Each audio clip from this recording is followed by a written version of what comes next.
নমস্কার, horoscope haven এর তরফ থেকে আজকে নিয়ে এলাম আর একটা ভিডিও, যেটা খুব চর্চিত একটা বিষয় সেটা নিয়ে।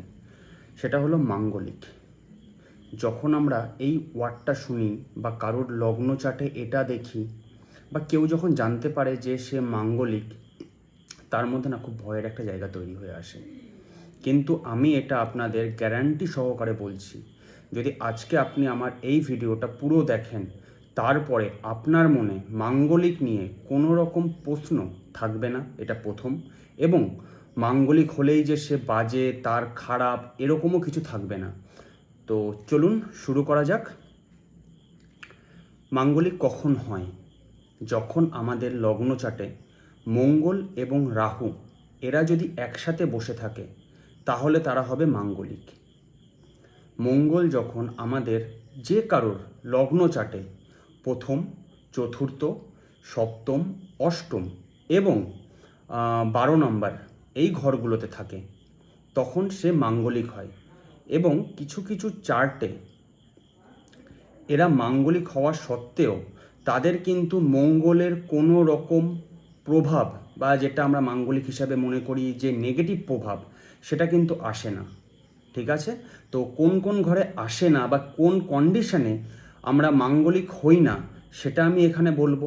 এবং এই যে আমি ঘরগুলো বললাম, প্রথম, চতুর্থ, সপ্তম, অষ্টম এবং দ্বাদশ, এই যে ঘরগুলো আছে, এই ঘরে কোন টাইমে কি হতে পারে এবং এর রেমেডি কি, এর সিমটমগুলো কি, সেটাই আমি আজকে বলবো। তো চলুন শুরু করা যাক।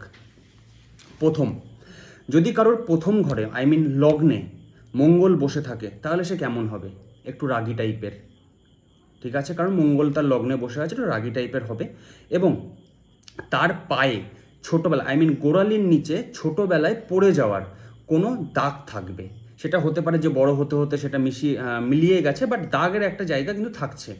এটা অনেক সময় দেখা যায় যে প্রথম ঘর মাঙ্গলিক যারা, তারা তাদের বাবা মার একমাত্র সন্তান, কিংবা বাড়ির বড় ছেলে বা বড় সন্তান।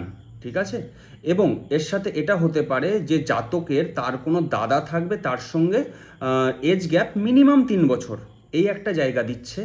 এর সাথে সাথে সেকেন্ড যেটা দেবে সেটা হচ্ছে হাইপার, সব কিছু নিয়ে হাইপার হয়ে যাওয়া, সেই একটা দেবে। এবং যার জন্য বাড়ির লোকের সঙ্গে ঝগড়া ঝামেলা এটা থাকবে। ঠিক আছে? পার্টনার, তার সঙ্গে ঝামেলা। এবং যেটা দিতে পারে ছোট ছোট চোট আঘাত লাগার জায়গা, এই একটা জায়গা দিয়েছে। বা এমনও হতে পারে এদের মাঝে মাঝে অ্যাক্সিডেন্ট হওয়া বা রক্তপাত হওয়া, এটা দিতে হয়, এটা চলে আসে। তাহলে আপনার রেমেডি কী করবেন? যদি রেমেডির পার্টে বলি, নর্মালি কারুর থেকে কোনো রকম ফ্রিতে গিফট সেটা নেবেন না। ঠিক আছে? কোনো রকম ফকিরের কাছ থেকে তাবিজ বা কবজ জাতীয় কিচ্ছু নেবেন না। ঠিক আছে? এবং এই যে ফকির বললাম, এটা মুসলিম সম্প্রদায়, তাদের কথাই এখানে বলা হচ্ছে। ঠিক আছে?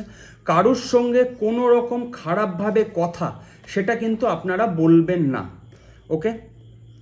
আর এর সাথে কি করতে পারেন? সবসময় হাতে একটা সিলভারের বালা সেটা পরুন।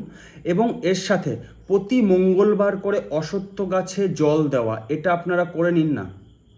দেখুন, মঙ্গল আপনাকে কোনো রকম খারাপ ইমপ্যাক্ট বা খারাপ রেজাল্ট সেটা দেবে না। ঠিক আছে? এরপরে যেটা আমি বলেছিলাম, 4th হাউস যদি কারোর মঙ্গল থাকে, তাহলে তারাও মাঙ্গলিক হয়। তাহলে তাদের জন্য কি কি সিমটম আসে? তাদের জন্য যেটা প্রথমে আসে সেটা হচ্ছে বাড়ির লোকের সঙ্গে ঝামেলা। ওকে? সেকেন্ড যেটা আসে, কাজের জায়গাতে ঝামেলা। এবং থার্ড যেটা হয়, ঠিকঠাক করে ইনকাম হয় না। ঠিক আছে? এবং হতে পারে এটা অনেক সময় কর্পোরেট সেক্টরে বা গভর্নমেন্ট সেক্টরে যখন জব করছেন আপনি, আপনার থেকে কম যোগ্যতা সম্পন্ন কোনো ব্যক্তি আপনার বস হয়ে আপনার ওপরে বসে রয়েছেন। ঠিক আছে? তো এদের জন্য কি কি করবেন না। ওকে? চোখ খারাপ বা অন্ধ এরকম কারোর সঙ্গে সম্পর্ক রাখা যাবে না। ঠিক আছে? যাদের বাচ্চা হয়নি, যে মহিলাদের বা যাদেরকে বলা হয় বাজা, যাদের বাচ্চা হয়নি, এরকম কারোর সঙ্গে সম্পর্ক রাখা যাবে না। ঠিক আছে? এবং একটা জিনিস আপনারা খেয়াল করে দেখবেন, যাদের 4th হাউসে মঙ্গল বসে আছে, তাদের স্কিনের মোবাইলের যে স্কিন হয়, সেটা কিন্তু মাঝে মাঝে বা খুব ফ্রিকুয়েন্ট ওয়েতে না ফেটে যায়। ঠিক আছে? বা তাদের যে ওই ব্যবহার করা ইলেকট্রনিক্স আইটেম, সেগুলো কিন্তু ফ্রিকুয়েন্টলি খারাপ হয়। ওকে? তো এদের জন্য এবার রেমেডি। ওকে? বেশি রেমেডি নেই এদের, 2 থেকে 3টে রেমেডি যদি এরা সারা বছর করে বা টাইম টু টাইম এরা করে তাহলে এদের জন্য সেটা ভালো। তো সবার প্রথম রেমেডি কি, একটা রুপোর 4 কোনা বক্সের মধ্যে একটু মধু ভরে আপনার বাড়ির নর্থ ইস্ট সাইডে রেখে দিন, সেটা আপনাকে যথেষ্ট ভালো দেবে। ঠিক আছে, মাসে একটা মঙ্গলবার কাঁচা দুধের সঙ্গে চিনি মিশিয়ে যে কোনো কলা গাছের গোড়াতে দান করুন, এটা আপনার জন্য ভালো হবে। ঠিক আছে, এবং প্রতিদিন সকালবেলা ঘুম থেকে উঠে নর্মাল জল দিয়ে প্রথমে দাঁতটাকে একটু মাজুন বা মুখে কুলিকুচি করে মুখের ভিতরে একটু আঙুল দিয়ে নাড়িয়ে নিন, তারপরে অন্য সব কিছু করুন। এটা করে দেখুন না, আপনার মঙ্গল আপনাকে ভালো ফল দিতে বাধ্য। ঠিক আছে, এবং এদের একটা দেখে নেবেন, যদি পসিবল হয় আপনার বাড়ির সাউথের দিকে যে দরজা আছে, ঠিক আছে, সেখানে রুপোর একটা চৌকো পাত 1 ইঞ্চি বাই 1 ইঞ্চি এটাকে পুঁতে দিন, মানে দরজার ওপরে লাগিয়ে দিন কোনো তামার পেরেক দিয়ে। ঠিক আছে, আপনার প্রবলেম সলভ। এবং এরপরে যেটা আসছে সেটা হচ্ছে 7th হাউস। 7th হাউসে যেটা হবে সেটা, যদি 7th হাউসে কারোর মঙ্গল থাকে সেখানে তাদের মধ্যে রাগ, পার্টনারের সঙ্গে ঝামেলা বা খারাপ ব্যবহার করার একটা জায়গা দিয়ে দিচ্ছে, অফিসের লোকের সঙ্গে একটা ঝামেলা, ফ্যামিলির লোকের সঙ্গে ঝামেলা। তাহলে এদের জন্য কি করণীয় বা কি করবে না এরা, কোনো রকম নার্স বা সেবিকা এদের থেকে দূরে থাকা উচিত।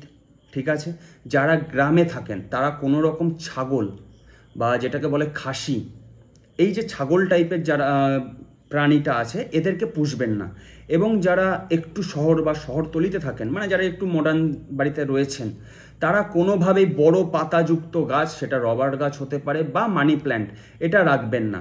ঠিক আছে, তো এদের জন্য রেমেডি কি, 21 গ্রাম ওজনের একটা রুপোর হাতি আপনার বাড়ির দক্ষিণ দিকে রেখে দিন, আপনার কাজ হয়ে যাবে।